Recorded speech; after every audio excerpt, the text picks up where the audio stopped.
And we are extremely pleased tonight to welcome an outstanding presidential lecturer who's going to focus on a topic of particular relevance to our community, as Nina said, disasters and their impact on children. Dr. Lori Peek is an associate professor in CSU's Department of Sociology and co-director of CSU's Center for Disaster and Risk Analysis. She also serves as the associate chair of the Social Science Research Council Task Force on Hurricane Katrina and rebuilding the Gulf Coast, and has been a visiting research scientist at the National Center for Disaster Preparedness at Columbia University. Her research focuses on vulnerable populations in disaster, with a special emphasis on the experience of those most at risk: low-income families, racial and ethnic minorities, women, and children. In recent years, her work has focused on the experience of Muslim Americans after 9/11 and the people displaced by the disaster of Hurricane Katrina. In 2009, the American Sociological Association section on children and youth honored Dr. Peek with the Early Career Award for Outstanding Scholarship. She was named the 2010 Greek Life Professor of the Year and has received CSU's Alumni Association Best Teacher Award, the College of Liberal Arts Excellence in Teaching Award, and the Waterpick Excellence in Education Award.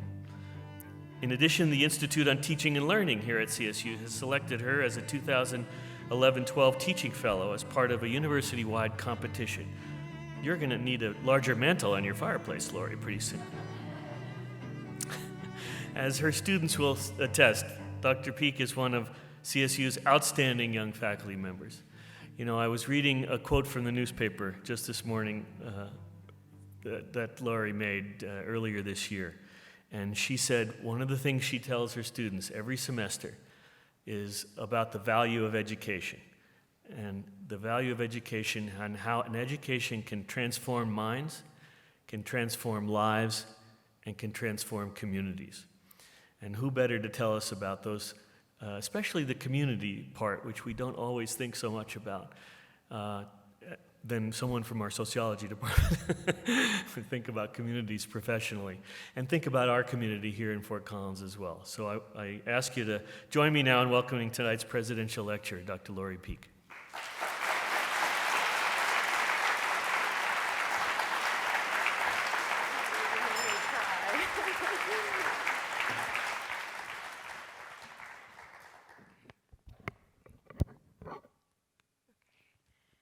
Hi, everyone. Good evening.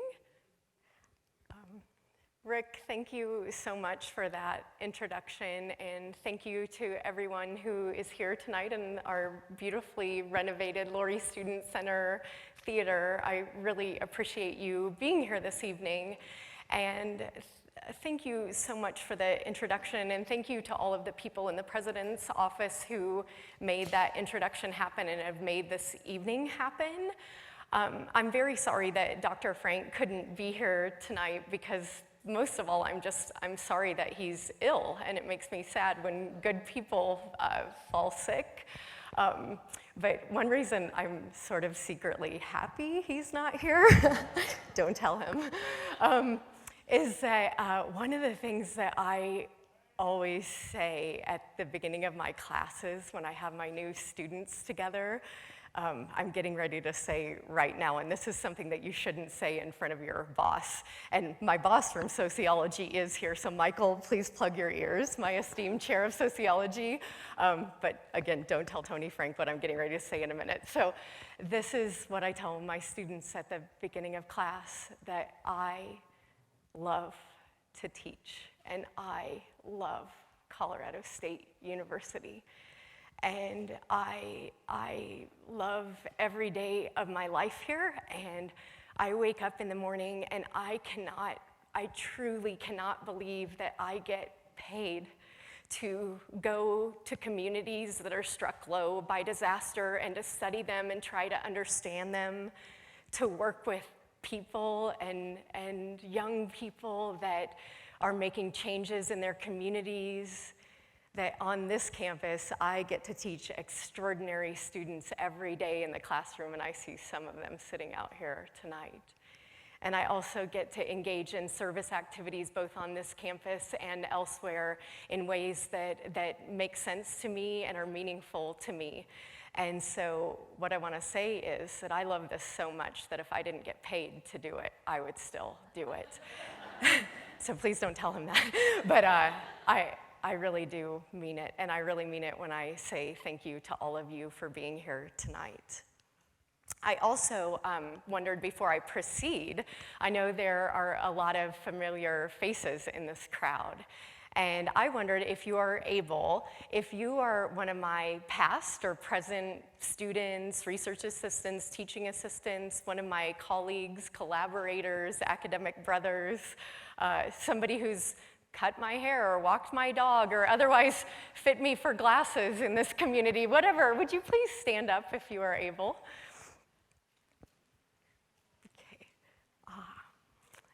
And so for those of you who are not standing, I assume that you are strangers to me, although I see a few people who aren't standing who are not strangers to me and are otherwise very important to me.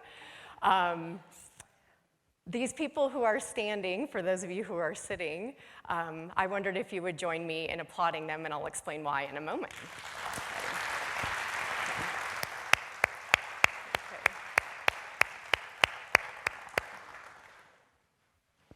Good on you, Adrian, one of my students right now, sitting by Senator Udall's aide there. That's good. So why I just asked all of those people to stand, my students, my colleagues, my friends, is because, well, by some stroke of good luck and honor, I am the one that's standing before you tonight. I'd like all of those who don't know me to know that one of the reasons that I am standing before you is because of all of those people who just stood up. They make my life better, and they make my life brighter, and they make my life possible in so many ways. And I am a disaster researcher, but I can tell you with a high degree of certainty that I would be an absolute disaster without those people who just stood up. So I really, when I asked you to give them a round of applause, I really meant it. So thank you for being here tonight.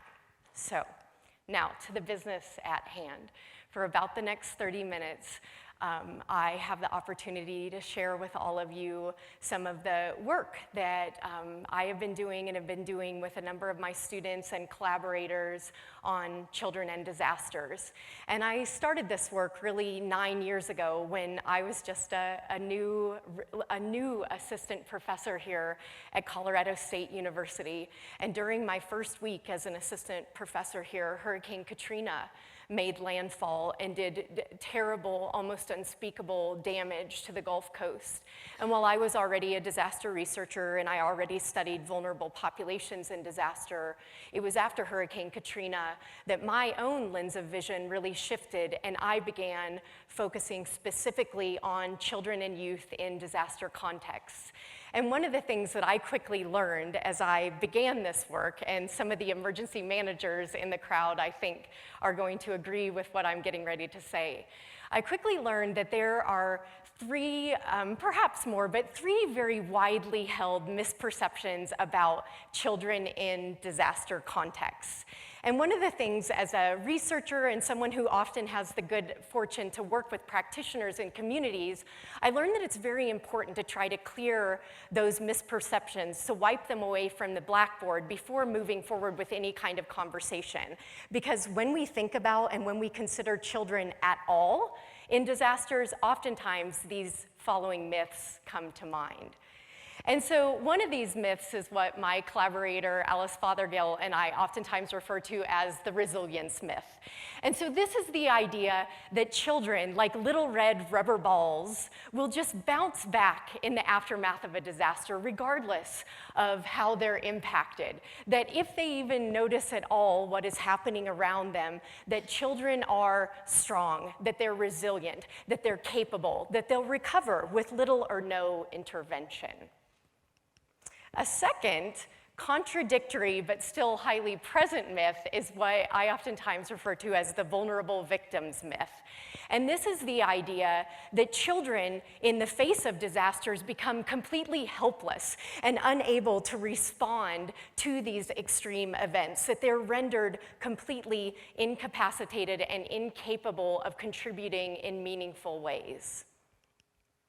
A third myth that is oftentimes widely held, not just about children, but about disasters in general, is that disasters are, quote unquote, equal opportunity events, that they somehow, because of their catastrophic nature, serve to clear away another kind of board and impact all people equally. But if we zoom in and start looking more carefully at people's lives, even across devastated landscapes, what we can quickly see is that children, just like adults, their lives are shaped by their age and stage of development. They're shaped by their racial and class status and their physical and mental abilities and many other characteristics and factors that shape our everyday lives. And so disasters are not equal opportunity events, and they don't impact individuals or children equally, but oftentimes this is an idea that people hold in their minds. And so the reason why these misperceptions are problematic is because they can blur what we see or what we don't see when we're trying to look out into an affected landscape. But if we can somehow hone our lens of vision in a particular kind of way, it allows us to see more clearly so that we can more accurately assess the impacts of disasters on people's lives. And so once our lens of vision becomes more clear and less cloudy, one of the things that happens is that we can start having a better idea of how disasters actually do affect young people's lives. And sometimes in order to get the answer to that question, are children actually highly vulnerable? Are they actually resilient, and in what kinds of ways, and so forth?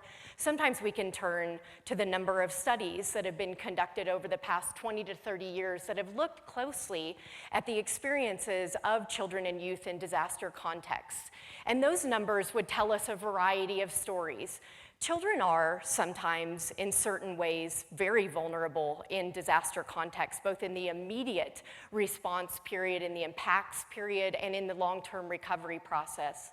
So if we look at those numbers, we might learn things like children, when exposed to disaster and then compared to comparably exposed adults, children actually tend to suffer longer and more enduring mental health impacts. And a number of large-scale quantitative studies have taught us that. We also can turn to a number of studies that show that when given the opportunity, children can and do volunteer at very high rates in the aftermath of disaster. As we can start unpacking and trying to see where are children potentially capable and resilient, but where are they also potentially vulnerable. But sometimes we can look past the numbers, and sometimes we can look at specific stories that help to unpack those myths and to help to shed light on how much more complicated and complex children's lives actually are. And so I would like to now share with you 3 specific stories of 3 real children and youth who I've met in post-disaster settings, and I'd like you to just listen to those stories with me and see where you hear threads of vulnerability and where you hear the possibility for capacity and contribution. And so first, I'm going to tell you the story of Daniel, who is a little African-American boy who was 11 years old on the eve of August 29, 2005, which was, of course, the day when Hurricane Katrina, after filling up the entire Gulf Coast, that hurricane crashed ashore along the shores of Mississippi and Louisiana in our United States. And that night before, on August 28th, Daniel, along with his mother and his little baby 9-month-old sister, Alexandria, were in their 3-story apartment building on the outskirts of New Orleans, Louisiana.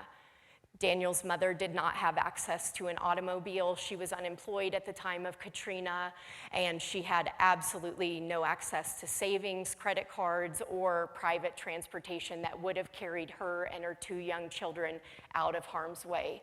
They huddled together that night as they heard the winds pick up and the rain started to fall. And Daniel was the one that, as his mother started to cry that night, that he said, "Mama, it's gonna be okay. We should maybe go into the back bedroom and maybe we should take Alexandria in there because she's crying." And they did, and they went into that back bedroom and they stayed up all night long and they listened to the winds and they listened to the rain and they stayed together. And the next morning, they, like many other New Orleans residents, awoke to a bright sky, and they thought, like many other residents, that the storm had passed and that they were okay. But then what happened was the levee system surrounding the city of New Orleans failed, and that city, which is shaped like a bowl, filled up with water, and 80% of that beautiful city, the Crescent City, flooded. And Daniel and his mother were in their third-story apartment building as they saw the water start to rise and start to rise and start to rise. And Daniel's mother, in her own words, began to panic. And she began to wail and to cry because the electrical power lines were breaking all around them.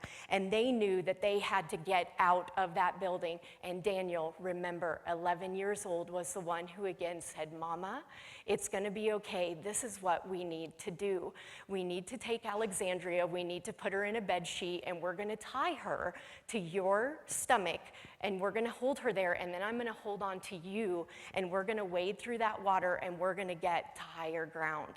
And they did indeed wade through 2 miles of water, and they did find their way to higher ground and were eventually evacuated and taken out of the city of New Orleans.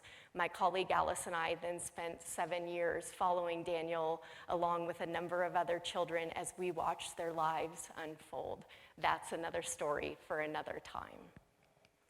A second story of a second young woman is Ashley Vilk, who is from Joplin, Missouri, a town in the heart of our heartland of the United States. And Ashley was 16 years old in May of 2011 when the Joplin, Missouri tornado struck her community low. And the Joplin tornado was what we call an F5 on the scale that we use to measure tornadoes. And a 5 is the highest ranking tornado that ever existed. And the Joplin tornado was so big and so wide and so strong that meteorologists and other persons who attend to this kind of disaster actually argued that we might have to add another category to the Fujita scale because this disaster was so powerful. And it essentially wiped a swath through the city of Joplin, and it destroyed about a third of that community. And Ashley, that evening, was out with her mother and her father, and they were going to pick up her 9-year-old brother, Sean, who had been at a baseball practice that evening. And Ashley, when she told Jennifer and I her story of that disaster, she said, "Here's one thing that I want people who live in communities who don't have tornadoes to know. They say on the TV and on the movies that tornadoes are green or they're yellow when they're coming at you." And she said, "I want people to know that there was nothing green or yellow in that sky, that all we saw was black, and it was black as night, and it was loud as a freight train, and it was the scariest thing that I have ever seen." Ashley and her family made it through that tornado, thankfully, and that this is what they, as well as 50,000 other Joplin residents, saw when they were able to assess the damage from that tornado. Ashley had just finished her junior year of high school at Joplin High School, and she was getting ready to move into her senior year, and like many seniors in high school, was very excited about it. But this, unlike many other seniors, is what her high school looked like on the morning after the Joplin tornado. It was completely destroyed. But she, along with her many classmates, decided that they were going to turn devastation into something much more hopeful. And when the rest of Joplin was wiped away from their high school sign, they decided they were no longer going to be Joplin High School, that they were going to be Hope High School, and they were going to figure out how to infuse hope back into a devastated community, and that they did. And Ashley, whose mother is an artist and who comes from a very artistic family, played a central role in designing the butterfly mural that sits at the center of downtown Joplin. And she, along with her mother and father, selected one dead tree that had been stripped in the Joplin tornado, and they decided that they were going to paint that tree and they were going to make it a symbol of unity. So they decided on a number of Native American colors, and they painted what became known as the spirit tree, which is now a symbol of hope and survival in the center of that very strong community. A third and final story about vulnerability, but also resilience.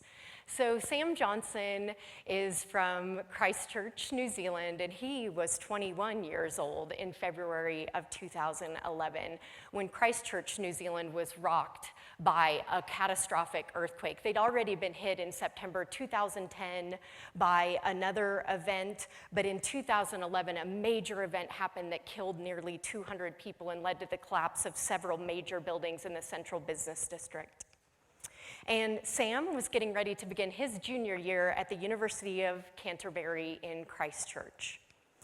And his university, like much of the rest of Christchurch, was affected very, very badly in this earthquake, with many buildings destroyed and collapsed. And one of the things that happened right after that earthquake, as with many earthquakes, not all parts of the community were equally affected.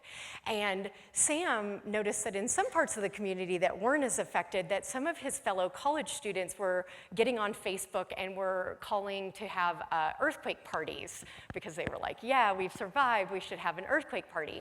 And Sam, the lovely smiling man there on the screen, he wasn't one for wanting to go to an earthquake party when he looked around and saw so much devastation in his community and so much loss. And so he decided that he was going to take to Facebook, something he'd already done on a smaller scale after the September 2010 quake. In February of 2011, he got back on Facebook, and he decided he was going to invite some of his friends out to come and volunteer and see if they could help with the earthquake cleanup. And they went out into the community and they started doing things like shoveling liquefaction and picking up bricks that had fallen off of elderly persons' homes and doing a variety of other things. And other youth in their community saw what had become known by then as the Student Volunteer Army. They saw what they were doing, and more youth decided that they wanted to join in with what this burgeoning army was doing. And by the end, with the power of Facebook and with the power of social media, what Sam Johnson was able to do was to bring together tens of thousands of young people, both from Christchurch as well as from beyond, who came into that city to work together on the recovery. Okay. Now, I share those three stories with you because, again, they're real stories, and they're stories that, as a researcher who had the opportunity to go into those communities, oftentimes with my wonderful students, that I heard those stories, and I kept hearing those stories over and over and over again. And as a disaster researcher, I'm very interested in this question of what renders people vulnerable in disasters, what makes them at risk for disparate impacts. But I'm also very interested in this question of how can we open up opportunities for people to contribute in meaningful ways in post-disaster contexts. And so to end this talk tonight, I'm going to tell you one last story. And it's a big story. It's about a program called Shoreline. And in order to tell you this story, I'm going to need to walk you from this, which is the nation's worst oil spill, the BP oil spill, to this. And in order to get from that catastrophic event to smiling, happy children, there's going to have to be something at the heart of that story. And what is really at the heart of the story that I'm getting ready to tell you is the children and youth of the Gulf Coast. As I mentioned at the beginning of this, since 2005, when I started here at Colorado State University, much of my own research and work has focused on children and youth of the Gulf Coast. And that is no accident of fate. There is a reason that my research eye has turned to these children and youth at the Gulf Coast, and it has to do with both the number of disasters that these young people have endured and also with the enduring effects of those events, as we're going to talk about shortly. Okay, so I would like you all to think about August of 2005, and I know where some of you were in August of 2005, but if you could all try to think about where were you during the summer of 2005, and then I would like you to think about if you were that little baby on that screen on August 29th of 2005. And that little baby, so 2005, now it's 2014, that little baby would be about 9 years old now, right? And so I want you to think about this, that over the past decade, that child could have potentially, this is just one list of disasters, major disasters that have occurred along our United States Gulf Coast over the decades since 2005 when Hurricane Katrina occurred. And so that little baby could have potentially been exposed to one or any number of those events. And so if you could, you've all been sitting and listening very attentively, I'd like to ask for a little audience participation at this moment. And so, save for some of the emergency managers in the crowd who are obviously going to be extreme outliers because they do this for a living, I wonder if the rest of you, just by a show of hands, if everybody, if you can you please raise your right hand? And if you personally have never, ever been impacted by a disaster, and here by personally, I mean you yourself, your person, your household, etc., or your immediate surrounding neighborhood / community has never been impacted, can you please drop your hand? Okay, so about half the hands for those in the front, about half the hands just went down. If you've been impacted by one or fewer disasters, could you put your hand down? 2 or fewer disasters, hand down. Okay. 3 or fewer disasters, hand down. Okay. Hi. And I can see Mike Gavin and I know him. And so just for everybody, there were 3 or 4 hands that were still up in the audience when I just got to 3 or fewer and asked to drop. And so in this audience, that's about where we're at moving forward.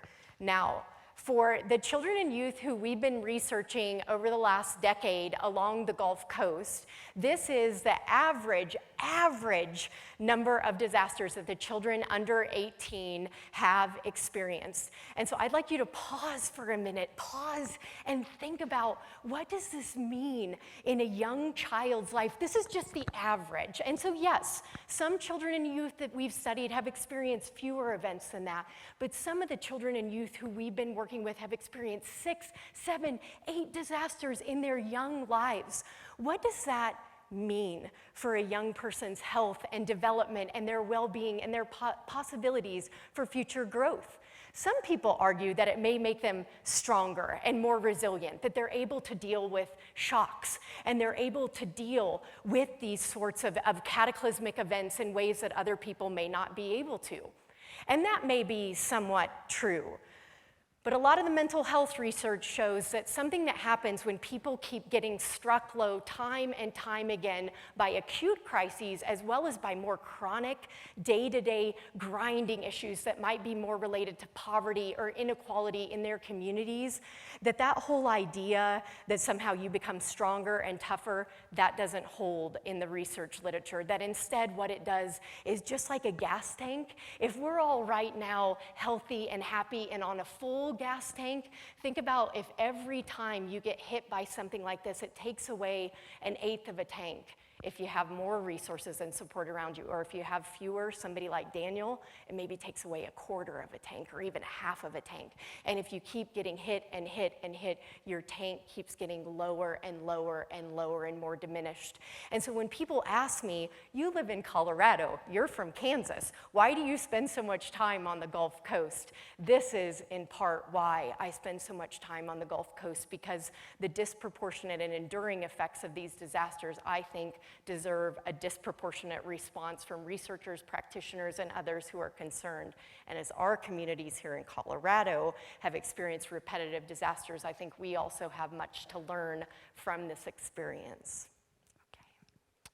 So, now I'm going to tell you about the Shoreline program. And in order to tell you about this program that engages heavily disaster-affected youth, really I need to state, just as I did at the beginning, that this story is really a collective story. And this program has been created by a number of people at Columbia University, at Colorado State University, and at the Children's Health Fund, which provides free mobile medical services to children in 25 of the most medically underserved communities in our country. And so the Shoreline program, how it came about and why it came about. The team of us that you just saw, we had already been conducting research along the Gulf Coast after Hurricane Katrina, in some cases after Rita and Gustav, and then in 2010, the BP oil spill happened. And it began on April 20th of 2010 when the Macondo oil well exploded and started spewing oil into the ocean waters, or the Gulf waters. 11 of the oil rig workers were left dead and were never found. 17 more were seriously injured in that event. And then oil was released for a full 87 days after that explosion. And in the end, about 180 million gallons of oil were spilled into the waters of the Gulf Coast and washed up onto the shores of our Gulf Coast. And to put this in context, the next biggest oil spill in our nation's history was, yes, the Exxon Valdez oil spill. This event was about 16 to 18 times bigger than the Exxon Valdez oil spill. And so this was a major catastrophic event. And indeed, the largest oil spill in our country's history. And so soon after that oil spill happened, I, along with the researchers at Columbia University, launched what we came to call the Gulf Coast Population Impact Project. And the central goal of that project was to try to identify the most adversely impacted communities along the Gulf Coast, because it was quite a wide swath of land along the Gulf Coast that was impacted in this oil spill. And in fact, we ended up studying areas all the way from Pensacola, Florida, over to the western border of Louisiana, because oil was recorded by the National Oceanic and Atmospheric Administration as having washed up across those shores of our Gulf Coast. And so with the Gulf Coast Population Impact Project, what we did was really a 3-phase study where we moved from we use secondary data, so we use oil spill data and we use BP claims data to try to characterize and to try to find out where are the most heavily impacted communities, which communities both were most exposed in terms of the most oil washing up onto the beaches, but then also where were the communities that seemed to be most economically exposed in terms of individuals and businesses asking for compensation because they were in some way impacted. So we started out looking across that 4-state region and using that secondary data. From there, we then did a 4-state household door-to-door survey where field researchers that we were working with along the Gulf Coast knocked on over 6,000 doors from Florida all the way over to Louisiana. They knocked to see, do you have in your household a 3 to 18-year-old? If yes, yay, will you please fill out a survey? And so after we did that, we ended up with 1,497 responses to our door-to-door survey. And from that, we were able to identify a number of communities that stood out in the survey as being the most heavily impacted. And so in the end, there were 5 communities, and I just realized that the stage could drop off and that would just be another disaster in my life. I do very klutzy things in class all the time, so I'm very glad I just noticed that. And so I'm glad I'm moving over here away from that drop-off zone. And so my students in here are really laughing at that because I really did kind of trip the other night in the middle of class. I'm probably going to be filing a compensation claim of my own before long. And so these are the 5 heavily most impacted communities according to the survey research that we did. And so we found that Lower Lafourche and Grand Isle in southern Louisiana, that they looked different in the survey data, as did New Orleans East, as did Gulfport in Mississippi, and as did South Mobile in Alabama. And when I say they looked different in the survey data, what I mean is that the parents who we surveyed about their children's health, they either reported that children in those 5 communities were disproportionately exposed to the disaster. So they either touched the oil, they smelt the oil, or there were more economic impacts in their household. So they were either more heavily exposed in those communities and or they experienced greater health effects. So we ask a lot of questions about respiratory impacts, skin impacts, behavioral impacts, mental health challenges that may have emerged in direct response to that oil spill disaster. And again, those 5 communities rose to the top in particular kinds of ways that made them stand out from the sample as a whole. And so one of the big questions that we then tried to answer after we completed the survey research portion of this is we actually went into those 5 most impacted communities and we tried to answer this question. What do children and youth need in these communities? What is going on that's leading to their amplified vulnerability in the communities, and what do they actually need to help them to recover, but also to prepare for future disasters? And we listened, and we interviewed adults, we interviewed pediatricians, mayors, and other elected officials in these communities. We interviewed teachers and social workers and counselors and parents and grandparents. And we also interviewed a lot of teenagers in these communities. And then we went back and we had reams and reams and reams of qualitative data from all of these interviews that we did. And we read that data and we read it and we reread it, and a few things kept emerging to the top in terms of this question of what do children and youth need. And what we heard that they needed is that they need more skills. They need more skills because they're living in coastal communities where the coastlines are not figuratively, they are literally disappearing beneath their feet. That many of these young people, they can see even in the short spans of their lives, let alone what the adults have seen in the spans of their lives, they are literally seeing the coastline disappear. And so they say that I can't become a fisher or a shrimper or a crabber or an oyster person just like my grandfather or my grandmother or my great-great-granddaddy. That opportunity is no longer going to be available to me because my community is no longer going to be here. I need different kinds of skills for the 21st century.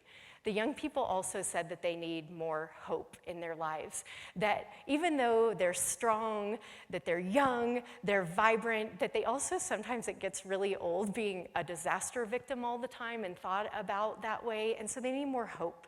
They also said they need more opportunities to move outside of their community and to move in different kinds and spaces.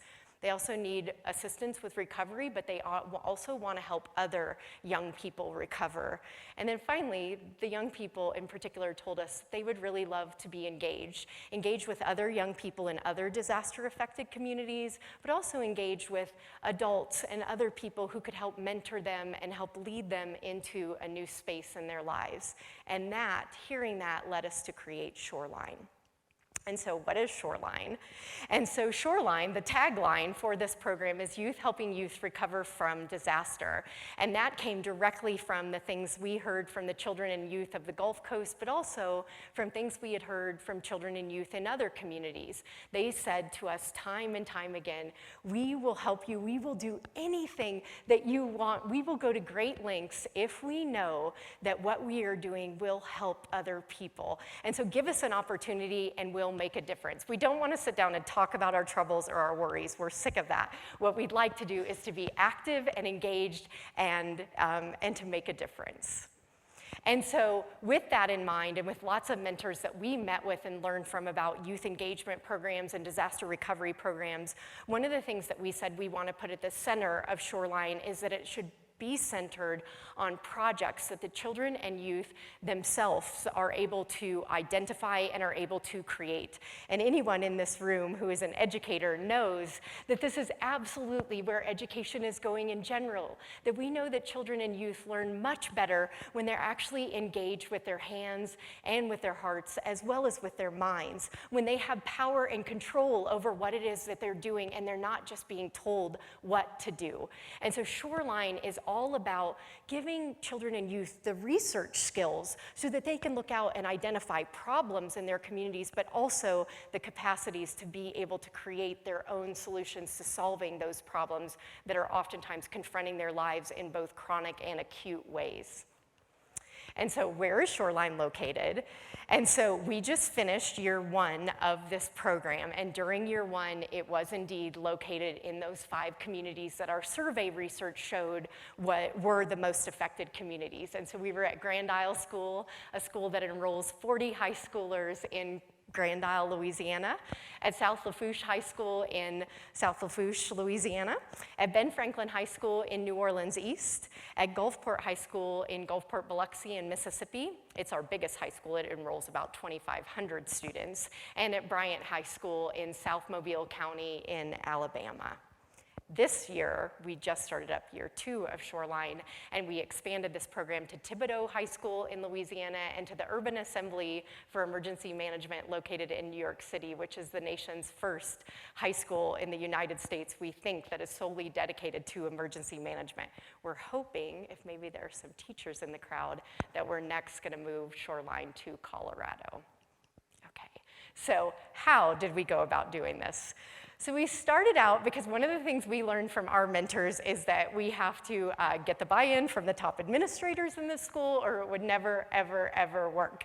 And so we went around and we did what we've taken to in honor of the Tour de Fat in Fort Collins. We call it our Tour de Coast. And so we oftentimes fly down to New Orleans, we rent a car, and then we drive across from Louisiana to Alabama, and we hold all kinds of crazy meetings. So our first Tour de Coast, as we were starting to launch Shoreline, was totally dedicated to going and meeting with the administrators in these schools so that we could ensure that we would actually have the buy-in and the support that we could need to launch this program. Thankfully, the 5 initial principals who we met with, they all got it. They were all really on board, and they said they would support it.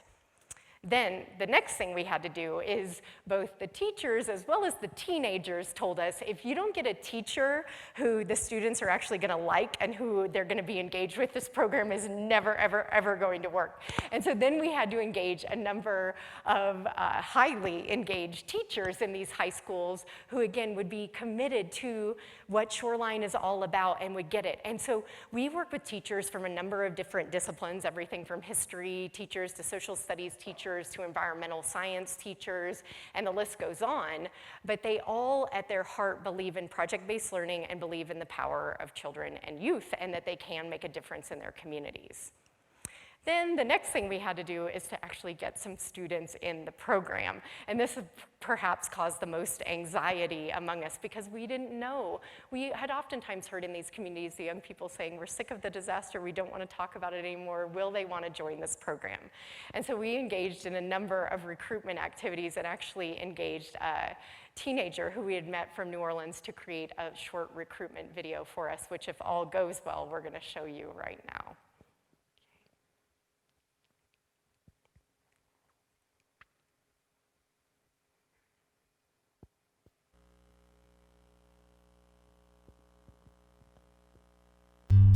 Home, where the food's better, the waters are warmer, and the humid weather's our hairstylist.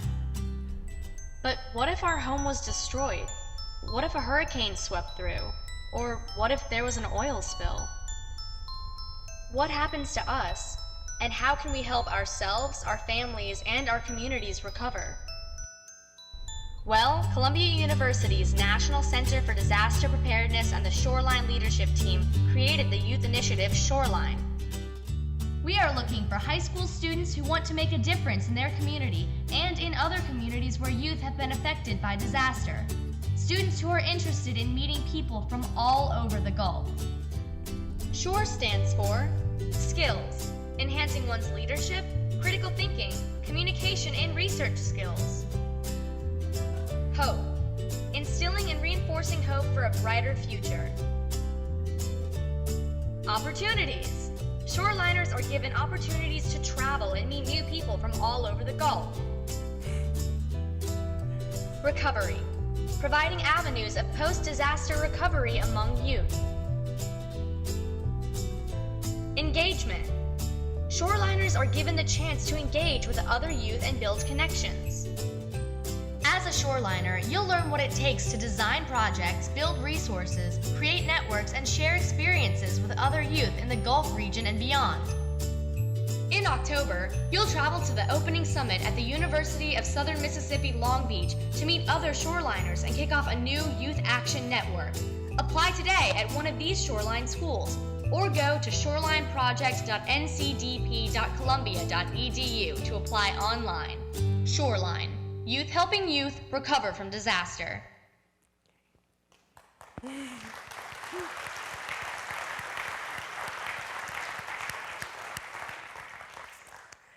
Maria Doe, the young woman who directed that video, she actually was one of the young people who we initially met during our early field research after the BP oil spill. And she's so extraordinary, and she's now a sophomore, starting her sophomore year at Louisiana State University. And every time I see her, I try desperately to get her to come to Colorado State University, but may have to wait for graduate school. And so with Maria Doe's able assistance, as well as with the assistance of a number of our field coordinators who live along the Gulf Coast, we were fortunate that we were able to recruit a crop of shoreliners during year one. And we had the capacity to have up to 16 shoreliners in each of the schools. And at most of the schools, we did end up with 16 shoreliners, although at our small Grand Isle school, we only ended up with 2. Okay. And so who are the shoreliners? In the end, we, again, have students across the 5 high schools, and this year added the 2 additional high schools. And these students, in many ways, we were intentional about recruiting students who had a passion for what Shoreline is all about. We had a full application procedure that they had to go through, that all of the researchers at Colorado State and at Columbia University reviewed all of the applications, as did all of the teacher sponsors, and then we scored them. We ended up meeting with a number of the students, and some of the things that bound these students together was many of them had indeed been affected in many serious ways by disasters, but even more than that, it was about a passion and a commitment to try to help. And so that was really a theme that was so clear in all of the applications. In the end, we ended up with students that in many ways were demographically representative of their schools, that for the most part, they represented their schools in terms of racial and ethnic composition. Shoreliners also come from first-year students in high school up to seniors in high school. One place, however, where shoreliners are not demographically representative is that for whatever reason, we have a lot more girl shoreliners than boy shoreliners. And at the close of all of our shoreline meetings, we have sort of this ritual where we always join together and in a circle and hold hands as sort of a symbolic way of closing out things. And at one of the at the close of this last year, you know, we were all together and some were crying. It was very emotional, saying very kind things. And then one of the young men, Juan, who you can't see it there because it's too big of a picture, but one of the young men, Juan, he sort of stepped forward and he said, "I would just like to say that it's really good to be a boy in Shoreline." And so, you know, the young men were pretty much aware of this demographic unbalance in terms of gender, but this year we haven't really mitigated it. There are still more girls than boys, so it's a great group of students. And just to walk you through what are some of the key milestones, how do we work with the students in this program? So we do begin the year with a Kickoff Summit. Last year, we began at the University of Southern Mississippi. Just a couple of weeks ago, I was at Spring Hill College in Mobile, Alabama. We're very intentional about holding these initial meetings at college and university campuses because that's one of the things that we learn from the young people is that many of them will be, if they're fortunate enough to go to college, first-generation students. Many of them have never been on college or university campuses, so this is one of the opportunities that we want to open up. So we hold a Kickoff Summit, and at that Kickoff Summit, we do a variety of things, including introducing the students for the first time, in some cases, to the concept of project-based learning. We also have a lot of fun times that happen, including impromptu dance parties. But then after that, we oftentimes go back to the hard work of figuring out how is it that you actually move from a problem into a solution space. And so we do that. And we also really put the power and control into the young people's hands, where they're presenting to one another, they're challenging one another, and they actually begin moving forward with the initial seeds of their projects at the Kickoff Summit. They also, during that Kickoff Summit, we spend a lot of time working on leadership activities, team building, and things like that that are obviously critical throughout the coming academic year. After the Kickoff Summit, then the students go back to their respective high schools. Some of the Shoreline chapters are actually curricular, so they get to meet as a regular class if there was actually that space available in the curriculum. In other schools, this is an extracurricular club, and so there's a lot of variation in how Shoreline actually plays out in the schools, but all of the Shoreliners meet between 2 to 3 times a week. And at those meetings, they actually move through a Shoreline curriculum that we have developed in collaboration with an honors AP high school teacher from Long Island, New York, Jonathan Ferrante, who is really extraordinary, and one of the most enduring impacts of Shoreline, we hope, is going to be this curriculum that can be shared freely and widely on the internet. So they work through an actual academic-based curriculum, as they're also moving through their project planner. And so they're doing a number of activities out in their schools where they share things they're working on, as well as in their communities. And they're quite go-getters, many of our Shoreliners. This is some of the Shoreliners in Gulfport interviewing their local mayor and asking him a number of hard-hitting questions about whether Gulfport is actually prepared for disaster.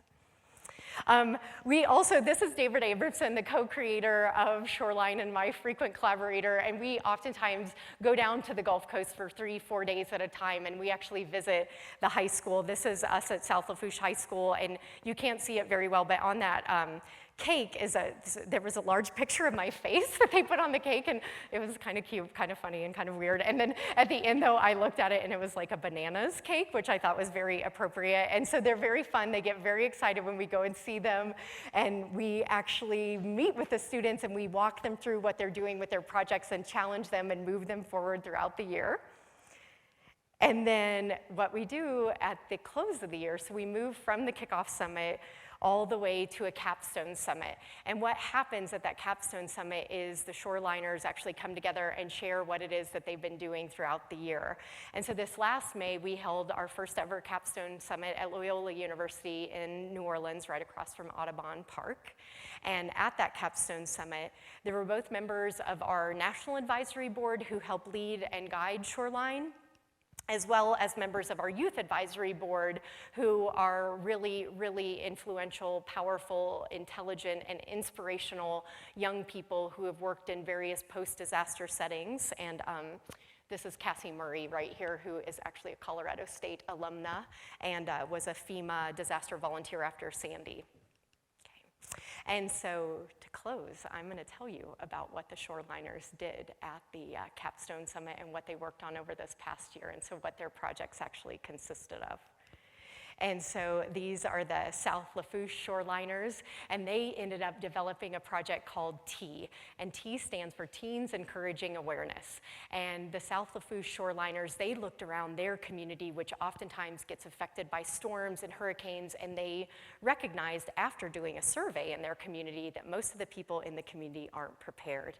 And so after doing that survey, what they did is they went out and they actually gathered up supplies, and they put together 50 hurricane preparedness kits. And then they went to their local library, and they actually had an Aware Day where the Teens Encouraging Awareness gave out those hurricane preparedness kits to community members and used as an opportunity to raise awareness about the oncoming hurricane season.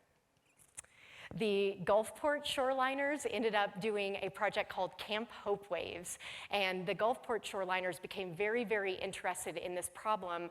Gulfport, Mississippi is a community that has a very hard time growing any kind of food because it's a very sandy, there's not very good soil there, and so they're very concerned just in general with sustainable food supplies.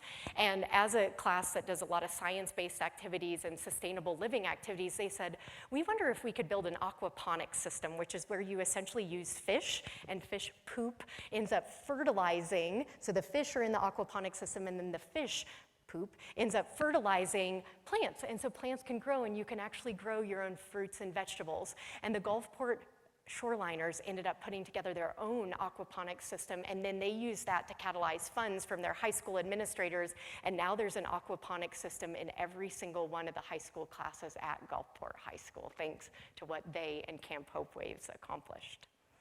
At Ben Franklin High School in New Orleans, they came up with a project called Artsy, and this is a project where one of the Ben Franklin high schoolers was actually heavily impacted in Hurricane Katrina, and she said that she never would have recovered, and she's actually not sure that she would have made it through Hurricane Katrina if she wouldn't have had access to arts-based therapy. She shared that story with her fellow Shoreliners, and they were so moved by what she shared that they decided they wanted to create their own program, and Artsy was born. And so what Artsy is all about is getting teenagers to mentor other teenagers so then they can go in and work with very young children on arts-based activities to try to help engage them in various forms. Finally, at Bryant High School from South Mobile in Alabama, the Bryant Shoreliners ended up doing a project that was called Hungry, No Power, No Problem. And the Bryant Shoreliners, they live in a community, many of them come from Bayou La Battery in Alabama, and some of you may know Bayou La Battery because of Forrest Gump, and that's one of the places where Bubba Gump was from and where the ship was built and all of that good stuff. But Bayou La Battery also has a lot of hard stuff. They were hit very, very hard in Hurricane Katrina. They also were devastated in the BP oil spill. It's a community that's very, very dependent on the waters for their food supplies, for their livelihood. And something else that happens in Bryant all the time is they have very old and aging infrastructure, and so the power goes out all the time in this community in Bayou La Battery. And so the high schoolers said, we need to figure out how could we solve this problem when you don't have power, but you need to eat every single day. What could we do about this? And so they came up with this idea that they were going to teach their fellow high schoolers and eventually their community members how to cook without power. And so they went out and they did lots of things. They connected with emergency managers in Jamaica who hold culinary competitions with cooking with non-perishable food items. And they did all of these extraordinary things. And they learned how to build these ovens that you can see there. And these ovens are just run on a little bit of charcoal. And they're little box ovens that are essentially made with aluminum foil and cardboard. And then they put together their own cookbook. And it was a cookbook full of stories of how you can cook with non-perishable food items.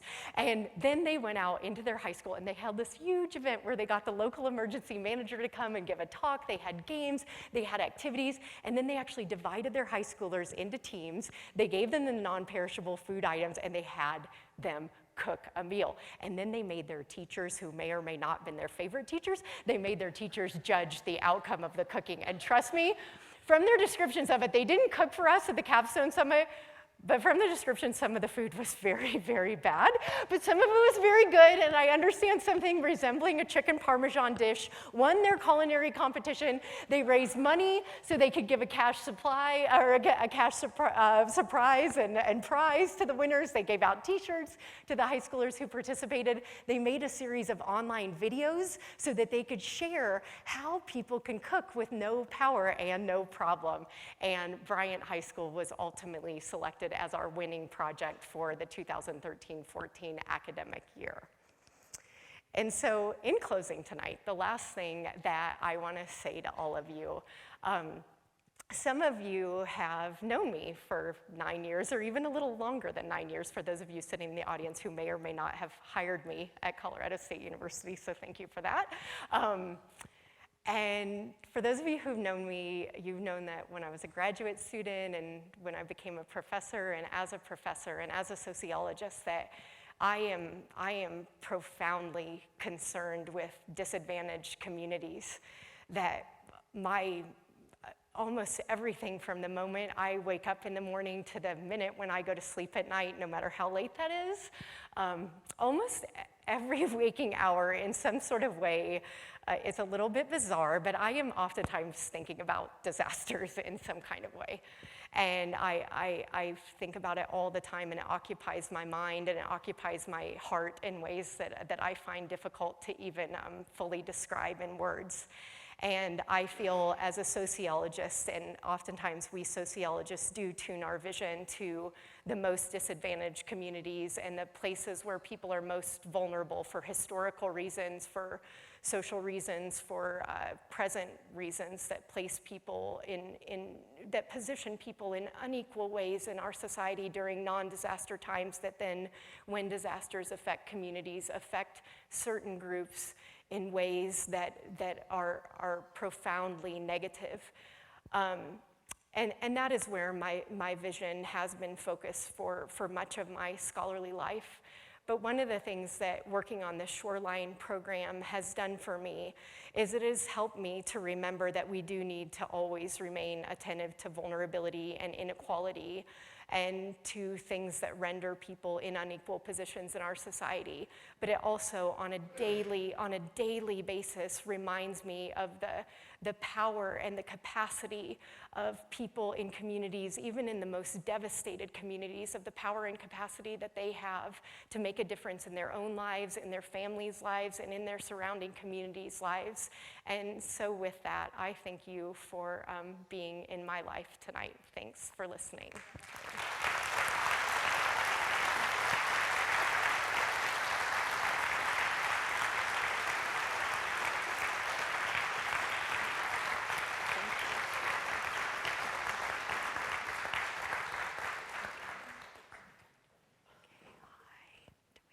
About 3 or 4 questions. Okay. We have time for about 3 or 4 questions tonight. Okay. Let me start off by also thanking the people who are responsible for hiring Dr. Peak. Speaking as the Chief Academic Officer of the university. So I am sitting up here as a prop for Dr. Peak's answers. I am not going to be involved in the questions or the answers. What is our first question for the audience? Yes. Years past, I've heard along the way that there's a high burnout rate among social workers. If this is not too personal, how in the world do you keep the darkness from not swallowing you up? Yeah. Might repeat it. Even on a daily basis, or monthly, yearly? Yeah. Any way you want it. So the question, and thank you so much for the question. The question was, how do you, that it is true that among social workers, for example, and other persons who work with traumatized populations and other populations who've been affected by traumatic events, have a high rate of burnout. And so the very lovely question was, how do I work in a context like this and maybe not let it swallow me up? And thank you for asking that. And first, just to say that there really is, there's an entire literature on something called compassion fatigue. And that is both for individuals who are oftentimes caregivers. We know people who are living in the so-called sandwich generation are particularly vulnerable to this. People who may be caring for their own young children and also have aging parents who they're caring for, very vulnerable to compassion fatigue, as are people who work in the so-called caregiving professions, who on their day-to-day life are absorbing stories of sadness and shock and loss. And so this is absolutely a reality that I think we should all be aware of. The question was a personal one, and I appreciate it. I think one of the things that sometimes those of us who study disasters say is that we are a pretty resilient bunch among ourselves, that you have to be kind of, it sounds a little crazy, but you have to be kind of an optimist to go into this field, because if you don't believe, if you're not optimistic that this really can swallow you up and burn you out. And so I think in general there is a little bit of a selection bias of who is even brave enough or crazy enough to do this for a living. But even more than that, and the most serious answer to this is that the two things that keep me buoyed are that I have some of the most amazing colleagues and most amazing students in the entire world who I work with, who regularly help me to think about this, who push me to think more deeply and more completely and in a more complex way. And so it's about my colleagues and students, and most of all, it's about the people who I meet in these communities. Because while they oftentimes open themselves up and share incredibly sad and heartbreaking stories, people are complex, and their lives are complex. And if you sit there and you stay with them long enough, you also hear their messages of hope and survival. And so I think it's always trying to be attentive and respectful and compassionate enough to both. Thank you for asking me that. And now that the lights are up, I'm seeing even more of my former students in here, and I'm thankful for that too. Another question? Yes.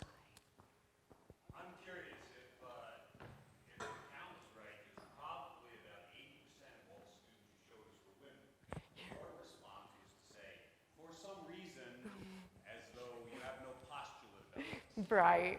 I am strongly suspicious that you actually floated at this spot. I'm curious, what is the reason that you would guess that's true? Yes, thank you so much for saying that. So I actually do have a number of thoughts about why this is so. So one of the things that we know, we're currently at Colorado State University, and like many other universities, as well as high schools across the nation, that we know that for the first time in our nation's history, that more girls and women are graduating from our high schools and our institutions of higher learning than ever before, that it's always been men have been graduating at higher rates and so forth. And so for one thing, there truly is a demographic shift that's happening in higher education. High schools, where there's still more proportional representation as well of girls and boys, I think a few things are going on. One, that I think there is, we know that girls are more likely in general to be involved in particular in service-related activities, especially teenage girls are more likely. And I think Shoreline, even with its tagline of youth, helping youth recover from disaster, I think there's some kind of appeal around that is appealing to kind of that caregiving service sense, although we're always trying to infuse in the Shoreliners that this is about any kind of project you want to do, whether it's about service and response or if it's about implementing a new science program or whatever that is. So I think that's going on. Also, our field coordinators in the Gulf Coast are all women. And so I think that is having an effect. So like who's going into the high schools and recruiting? 4 of our 6 teachers right now are currently women. And so that is probably having an influence as well. And so I think there are a number of other factors that are influencing what's going on with the composition of girls and boys in the program. Thank you for asking that. Yes.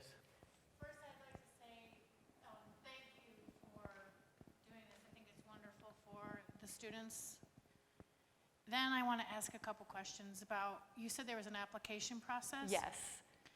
I'm interested in knowing what the criteria was to determine who was selected. Yes. And who was involved in that selection process. Yes, thank you for asking. And so we put together an online application, and all of the potential Shoreliners were asked to complete the full application, and some of them didn't complete it, and so they lost. We had a quantitative as well as a qualitative scoring rubric, and so they were asked to complete an application, and it had a number of just simple questions, and so their age and stage in school, their gender, their race, ethnicity, things that we wanted to compile, to be able to compile data on. And so we asked questions like that. We also asked about their past disaster experience because we wanted to know about that, although that wasn't a decision criteria. They didn't have to be a disaster-affected young person, even though that there certainly was a selection bias going on, that those persons most likely to apply often had that kind of experience. And so we asked sort of simple questions about that, and then we had 4 open-ended questions that we asked the Shoreliners to respond to. And so one of those questions, for example, was if you were in a disaster-affected community and you had something that you wanted to share with another youth in another disaster-affected community, what would it be?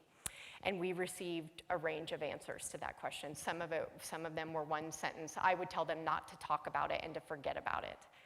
And we also received multi-page responses to that question. And so we received quite a range. And so we had that question. We also asked a question about how do you describe yourself to someone who you meet for the first time? And again, we received a range of responses, sometimes things like, my name is Tara and I like the color purple and I'm a cheerleader. Other times we received these very, very complex answers to the questions. And so there was quite a range. We're still working on the application process because of the variants we received. But then what we did, who evaluated, we sat down with the team of us. So there was me here at Colorado State University, and then we had 5 people at Columbia University. So 6 of us on the research leadership team who read every single application, and then every one of the teacher sponsors read every application, and we ranked them in an online process. And so then we compiled the rankings. Once we compiled the rankings, we looked at them quantitatively, but then interestingly, our teachers were the ones who stepped up because they know these students, and they said, in some cases, the numbers are right. In some cases, we want to go back and we actually want to interview these students to find out why are they really applying for this program and so forth, because they really wanted students in the program who actually cared about it. So then in some of the schools where we received, like at Bryant High School, we received 60 applications and we only had 16 spots. And so the teachers actually sat down and interviewed one-on-one over 30 students and asked them about their motivations for being in the program. So it was a very, very big process we went through at the end of the day, and we described all of this to the Shoreliners, and we really talked to them about, you're in this program now, and really what we see is as this is an enduring responsibility to your team and so forth. And so that is the process that we went through to select the Shoreliners during year 1 and year 2. And it was quite time consuming and much more complicated than our short survey items would have suggested at the beginning. Yeah, thank you. Was the ratio of males applying, was that different? Oh, that is a good question. Actually, in the end, we didn't end up using any sort of criteria like on racial or ethnic composition or gender composition. We didn't end up using that as a deciding factor at all, but when we looked across the applications, in the end, about 80% of the total applications were indeed girls and about 20% were boys, and that is in the end how year 1 Shoreline looked. This year it's a little closer to like 76-24% or something like that. Yeah, good, thank you. Yes. Dr. Peak, because some of the same folks that are in this room tonight may be interested in what's going on in the very near future, would you mind speaking a little bit towards the statewide summit on Colorado child care centers and disaster preparedness? Yes, of course, and I'm very, thank you, Mike, for asking that. So on Thursday of this week, Sarah Gill, who is sitting right there to my left, Sarah Gill and I are going to be leading up, along with Andrea Akers, a statewide summit on disaster preparedness. The Federal Emergency Management Agency funded us and funded Sarah's thesis research, where we did a statewide survey. We think it's the first of its kind of all child care providers, all licensed child care providers in the state of Colorado, both in-home care providers as well as persons working in center-based settings. And we did an online survey to assess the preparedness of disaster preparedness of child care providers in the state. And so if you're interested in hearing a little bit less about post-disaster, a little bit more about pre-disaster preparedness, we're doing that on Thursday from 1 to 4 p.m. this week here on the Colorado State University campus, and we're very excited. And to give you a little nugget of a finding, the good news is that 93% of all child care centers in the state of Colorado do indeed have a hazards or disaster plan, which is very good news, but then we also found a lot more complicated things about how much they're practicing that plan and how much capacity they have in connections with emergency managers to actually carry out that plan. So we're gonna get to bring child care providers and emergency managers together on Thursday, and we are so excited about that, and I am so proud to get to work with Sarah Gill on that project. Okay, maybe just one more question, and then we'll move to the reception. Anyone else? Yes, down here? Yeah, I'm just curious, kind of broadly, if your work with children and getting them engaged after disasters and getting them engaged with disaster recovery has given you any ideas about best practices for adults dealing with disaster recovery and preparedness as well? Oh, Trevor, thank you for asking that.